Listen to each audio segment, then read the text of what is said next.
Welcome. Baruch atah Adonai Eloheinu melech haolam asher kitshanu b'mitzvotav v'tzivanu la'asok divrei Torah. So we are on Parshat Bo, right? Parshat Bo. Very significant Parsha. It is the Parsha in which we are going to read about the 10th plague. We actually start off with the plague of locusts, but wind up with the 10th plague and the actual very first Pesach that ever took place in the land of Egypt. And we also read the first mitzvah given to the Jewish people. We have already read it. It is part of chapter 12 here, chapter 12, and it has to do with declaring Nisan, although it's not called Nisan in the Torah, but it's called Aviv, as the first month in the counting of months in the cycle of months of the Jewish year. And then, of course, we get into the laws of the Pesach offering and the consumption of the Pesach offering, and we read about the prohibition against any leaven, etc., etc. And at this particular point, we have reached a point. Look at this. There are quite a number of verses in chapter 12, but here we are into the narrative again, and we read about how they left Egypt. Vayisu v'nei Israel meRamses Sukkota, and the children of Israel journeyed from Ramses to Sukkot. B'sheish me'ot elef, with 600,000 ragli. So regal means foot, and I suspect ragli I'm going to translate as foot soldiers, something like that. But in other words, Rashi will tell us, Gvarim, the adults, levad mitaf, apart from the young children. So I'll let Rashi do his explanation here. Let me take a look here where we are. Me'Ramses Sukkota. Rashi tells us Kuf Chaf Mil. It's 120 mil. So approximately a mile, right? Hayu, these from Ramses to Sukkot was about 120 mil. Uva'u sham lefisha, and they got there within an hour. They got there, in other words, lefisha means right, very, very quickly. Shinemar, as it states, and this is in Exodus 19, right? Va'esa etchem al kanfei nesharim. This is one of God's promises to Moses. He says, I will carry you on eagle's wings. So Rashi's interpreting that to mean that they're going to travel speedily. We know that apparently back then they also knew that flight by air is the quickest way, right? So here we go. Hagvarim. So Gvarim, the adults mean mi ben isrim shana v'mala. In other words, 20 years old and up is considered an adult. So we're not even counting the 600,000 count from 20 years old and up. And we're also it would appear that we're only counting the males, right? And so you can imagine more than 1 million people leaving at this point, going on. And if you're not satisfied with that particular number, it goes on to say, V'gam erev rav ala itam. Not surprisingly, a large erev has to do with mixture, right? A great mixed multitude is the way we would refer to it, went up with them. V'tzon uvakar, and sheep and cattle, mikneh kaved me'od, right? In other words, we're talking about essentially cattle, livestock. A large amount of livestock going up with them. So, of course, the Erev Rav, there would be people who are not necessarily born as Israelites, who would have seen what was going on through the 10 plagues and been convinced that they'd want to throw their lot with the Israelites. Erev Rav, right? Erev Rav. Ta'aruvot umot shel gerim. He says it's a mixture of nations, different peoples who gerim, gerim are, whether we mean gerim in the technical sense of being converts, proselytes, possibly we mean that here. Okay. Vayofu et habatzek asher hotziu mimitzrayim, and they baked the cakes of dough which they had taken out from Egypt, ugot matzot. They baked them as unleavened loaves. Ki lo chametz, because it hadn't had a chance to leaven.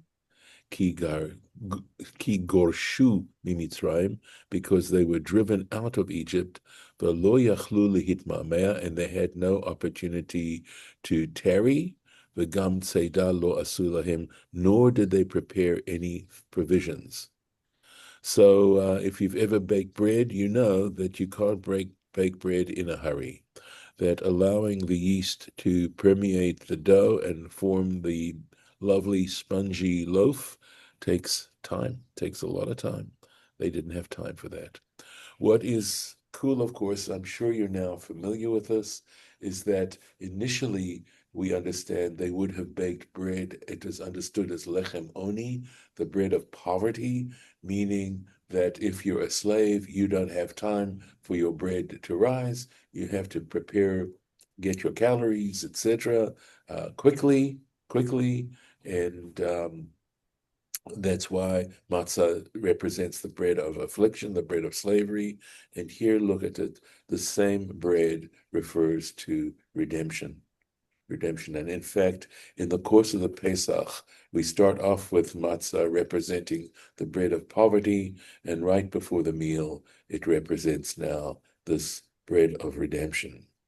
And I will leave it to you at this point to connect the dots and the beautiful significance of what the matzah represents and how it represents the opposite of two extremes.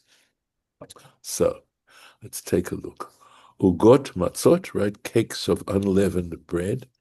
Charara shel matzah, right? He translates it in a different way.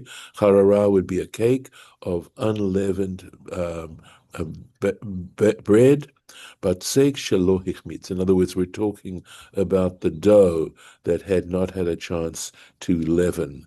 Chamutz means to sour, and it's karui matzah. In other words, unleavened dough, baked unleavened dough as bread, is called matzah.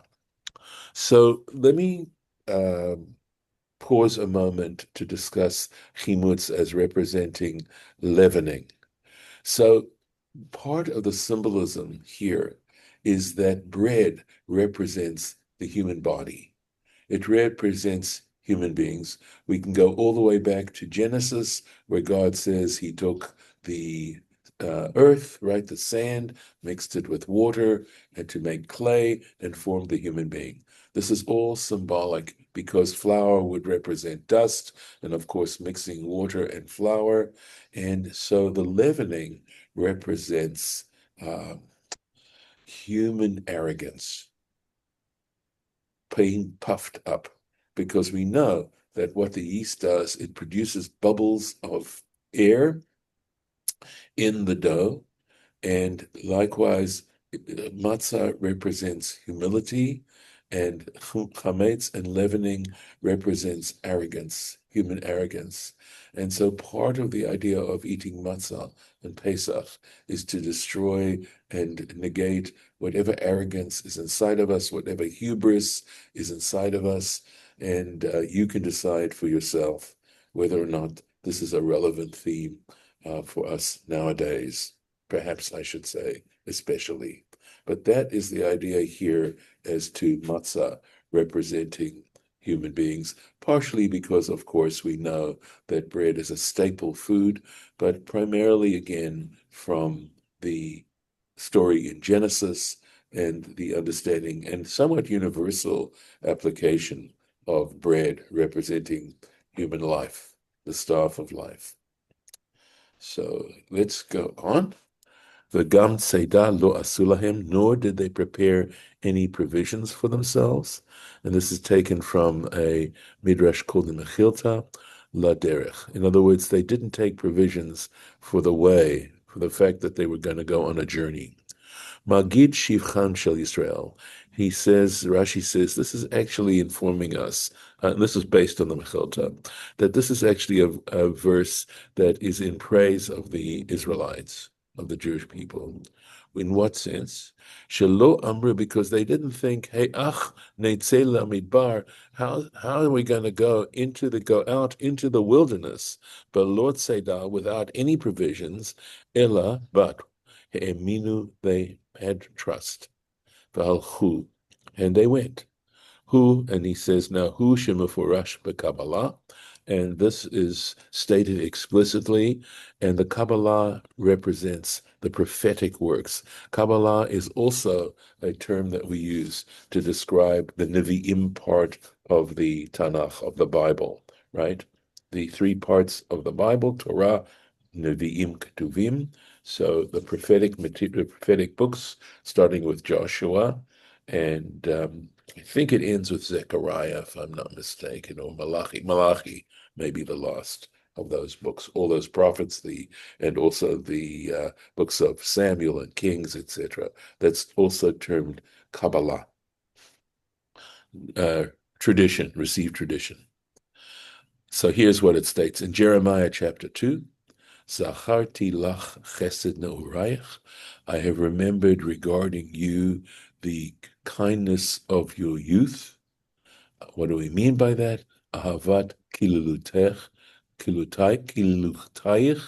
the love of your betrothal, and understood as the Israelites coming out of Egypt and setting on their way to Mount Sinai. Mount Sinai is sometimes understood as the marriage of the Jewish people and God, if you can say such things, but this would be the betrothal, that is the initial setting out from Egypt to go to Mount Sinai to receive the Torah. And this is all remembered. Here we go. Lechtech acharai b'midbar, when you went after me in the wilderness, the Eretz lo zu'ah, in a land unsown, period. Umaschar mefurash acharav, and going on with the verse, it says, and what is the reward that is explicitly stated following it? It says, Kodesh Yisrael Lashem. Israel is sanctified to God, the Gomer, etc. So we became a holy people when we made that commitment to put our trust in God, that God would take care of our physical needs as long as we went after him into this wilderness. And again, if we understand this all in a literary kind of sense, there's a lot of symbolism involved that might actually refer also to the way in which we live currently, that it's a commentary on life itself. I would hope you would feel it's also very beautiful material. Umoshav b'nei Israel, and the time that the dwelling of the children of Israel, asher yashvu b'Mitzrayim, in which they dwelt in Egypt. Shloshim shana was 30 years, v'arba me'ot shana, and 400 years. In other words, 430 years. Now, this verse, as Rashi is going to tell us, cannot simply be taken literally, because they weren't in Egypt for 430 years.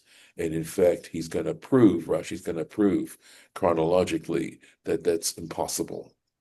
And so what does this 430 years really mean? And of course, we're talking about somewhat in excess of 4 centuries, right? I mean, when you actually think about the amount of time, it was more like 200 and something years that they actually were in Egypt, but that's still a long, long, long time. So let's take a look here. Asher Yashvu v'Mitzrayim, in which they dwelt in Egypt.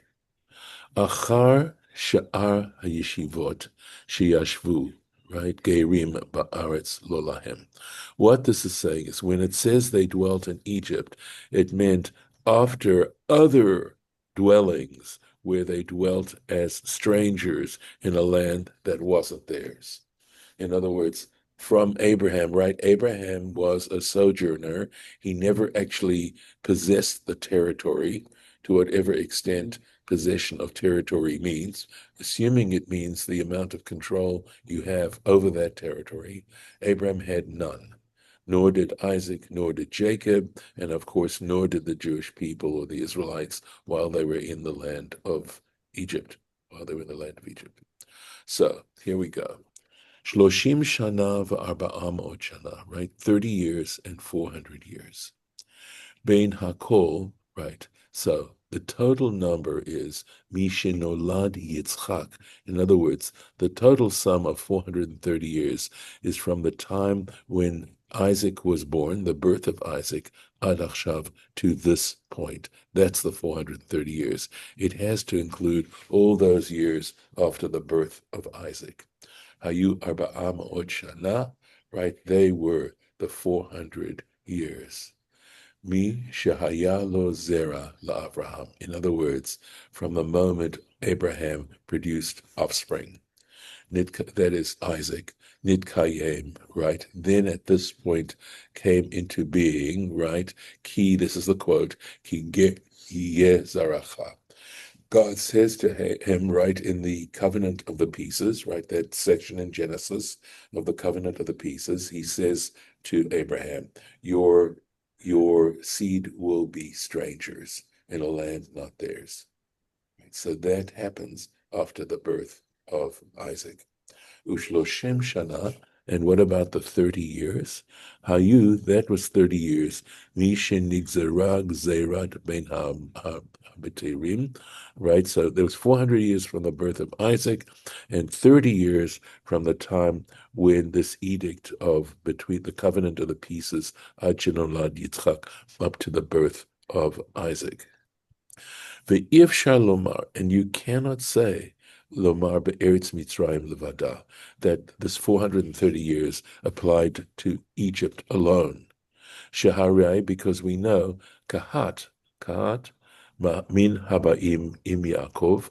Kahat was one of the offspring who came with Jacob, right? So he would have been possibly a grandson. He was with Jacob when he came down to Egypt. Okay, so now go figure it out. If Kahat was actually one of the people who came down to Egypt with Jacob, Tseh v'chashov, go and calculate it. Kol shnotav, go figure out all his years. In other words, how long Kahat lived. V'chol shnot Amram, and all the years of Amram beno, his son. Ushmonim shel Moshe. And of course, Moses was 80 years old at the time when he came and led the Jewish people out of Egypt. How do we know this? Just by some reverse calculation. We know Moses was 120 years when he died, and we know that they wandered in the wilderness for 40 years. Subtract 40 from 120, and you get 80. So he was a young man of 80 years old when he went to go and speak to Pharaoh about taking the Israelites out of Egypt. Okay, so we got 80 years of Moses, right, after he was born to Amram. Lo timsaem kol kach, right? You aren't going to find 430 years if you add all those years together. Right? I think what he's saying here is if you were going to take Kahat's lifespan, you were to add it to Amram's lifespan and add it to Moses' lifespan, you still wouldn't get 430. Al Kor Chacha, right? So one has to say for sure, Harbe Shanim. Not only that, you can't just add those, right? You have to say Harbe Shanim Hayu LeKahat. Kahat was already alive many, many years. Ad Shelo Yarad LeMitzrayim. In other words, he wasn't a baby when he came down to Egypt, right? He was an adult. V'harbe, so you have to subtract that, at least potentially, from his lifespan. V'harbe mishanot Amram nivlaim b'shnot Kahat. And not only that, a whole bunch of Amram's life would have been included in Kahat's life. V'harbe mishmonim shel Moshe nivlaim b'shnot Amram. In other words, you have to subtract all of this from the total amount of 430, right? So 80 years would have to be at least, right? Somewhat, 80 years, or part of that has to be subtracted from Amram's life. Okay. So Hare, and so consequently, Shelo timsa arba ma'ot leviat Mitzrayim, you're not going to find 400 years from the time they came to Egypt, right? V'huskat kalomar, and so you are going to have to say al korchacha, right? You have to say it. She'af she'ar ha'yeshivot nikru gerut, that the other habitations, in other words, where they were living in the land of Canaan, are also called gerut. They're all called sojourning. Va'afilu bechevron, and even in Hebron, ke'inyan shenemar, as it states in Genesis chapter 35, asher gar sham Avraham ve'Yitzchak. There's a reference in chapter 35 of Genesis where it says Abraham and Isaac were gerim there.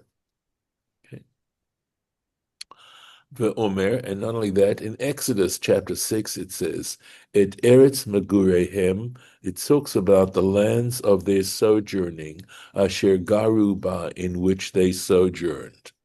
In other words, referring to the land of Canaan and Philistia, etc.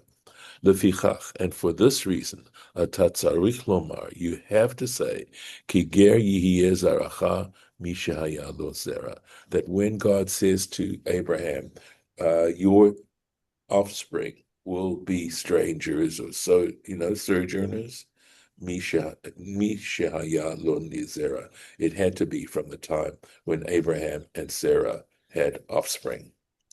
Ukeshitime arbama ochana, and if you calculate 400 years, Mishnolad Yitzchak, from the time when Isaac was born, Timsa lebiatam lemitzrayim ad yitziatam, and so you will find from the time that they arrived in Egypt until the moment they left, Reish Yud Shana, 210 years.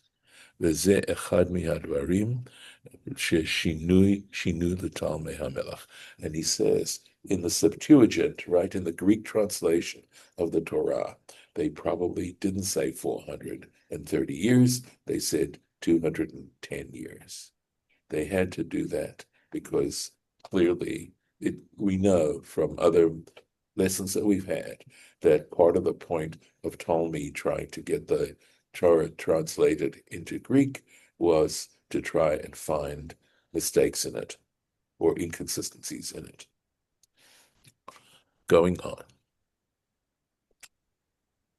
Vayhi miketz, and so it was at the end, Shloshim Shana v'Arba'amot Shana, at the end of 30 years and 400 years, Vayhi be'etzem hayom hazeh, on this very self-same day, in other words, 430 years to the day, Yatzu kol tzavaot Hashem, all the ranks of the Lord left the land of Egypt, from the land of Egypt.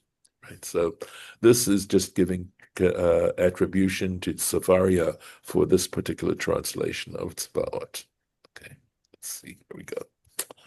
Next, this verse in Rashi, Vayhi miketz, and at the end, Shloshim Shana, of 30 years, etc., Vayhi be'etzem hayom hazeh, on that self-same day, right, the very heart of the day. And again, this is the Mechilta. Mechilta, of course, is early commentary, such early commentary. Magid, this tells you, Shekevan shehegia haketz, because the kates, the end of this period, had arrived, lo ikvan hamakom keherif ayin, right? In other words, God did not trouble them, right? He didn't delay them even a hair's breadth. Didn't. It was to the second when that time came. But Tetvav B'Nisan Ba'u Malachei Hasharet. It was on the 15th of Nisan that the ministering angels came, Eitzel Avraham, came to Abraham Levastro to announce to him that Sarah was going to conceive and that she was going to bear a child. It was on the 15th of Nisan. There is a tradition, of course, we know that the angels headed on to Sodom after they visited Abraham, and that it mentions that Lot gave them unleavened cakes. So it's like an early prototype of Pesach back then. So, of course, the 15th of Nisan. Betetvav benisan nolad Yitzchak. Likewise, Isaac was born on the 15th of Nisan. Uvetetvav benisan, and on the 15th of Nisan, Nixera Gzerat Behara Betarim, and likewise on the 15th of Nisan, the edict regarding the slavery, right, was announced to Abraham in the covenant of the pieces. So it's interesting, right? It's Rosh Hashanah that we read on the first day that God took note of Sarah and that she conceived and then bore a son.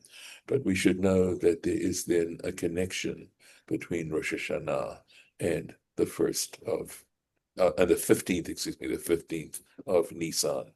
There's a connection being made there through that Torah portion. Le Shimurim Hu Lashem, it is a night of watching for God, Lohotziam Mitzrayim, to bring them out of the land of Egypt. Hul Halayla Hazeh Lashem, this night is to be devoted to God. Shimurim Lechol B'nei Israel Doratam, the children, all of the children of Israel will watch out for it, will guard it, will keep it for all generations, for all generations. So we know that the 15th of Nisan, which is, of course, the eve of the 15th is when we celebrate Pesach, that it is something that is a very strong part of our faith and our tradition, all those centuries, because of this moment, this amazing moment that took place. Let's see if there's a Rashi on it. Yep. Okay. Leil Shimurim, a night of watching. So let's say this: Shahaya Hakadosh Baruch Hu. So who was doing the watching? So we can understand it either way. That the Holy One, blessed be He, Shomer Umatzapeh Lo. That the Lord, the Holy One, blessed be He, is guarding Umitzapeh and looking forward to Lakayem Havtachato, to fulfill His promise, Lahotziam Me'eretz Mitzrayim, to take them out of the land of Egypt. So again, important to note that the exodus from Egypt is understood in our tradition as a little foretaste of an ultimate redemption that is going to come at the end that we have not experienced yet. But that the idea of when it'll come for sure. When it'll come, it'll not be delayed, etc. Although there are also statements that say that we are capable of delaying it or anticipating it, depending on our own behavior. But ultimately, when it comes, it's going to come. And as I said, the exodus from Egypt is understood as a little foretaste of that. Hu halayla hazel Hashem. This night is that of Hashem. By the way, significant, I think, that it is nighttime and the connotations of nighttime, right? Hu halayla she'amar Abraham. In other words, it goes back to that night when he told Abraham, Balayla hazeh ani goel et binecha. This is not a quote, but he told Abraham that on this night he would redeem his offspring, his children, his descendants. See if there's any more Rashi on this. Yes, it is. Leil Shimurim, right? Lachol b'nei Israel adorotam. It is a night of watching for the children of Israel according to all generations. Mishumar uva. It is continually protected. Min hamazikim. In other words, when it says they're being shimurim, can also mean to guard. They are being guarded, always guarded, protected. Min hamazikim, from destructive forces. Sometimes mazikim is translated as demons, but essentially we're talking about demonic or destructive forces. Ki inyan shene'emar, as it states later on, velo yiten hamashchit, it says, and he will not allow the destroyer, etc. Right? Remember that was the blood on the lintel and the doorposts of the houses, and how it talks in literary terms about the angel of death passing over the houses.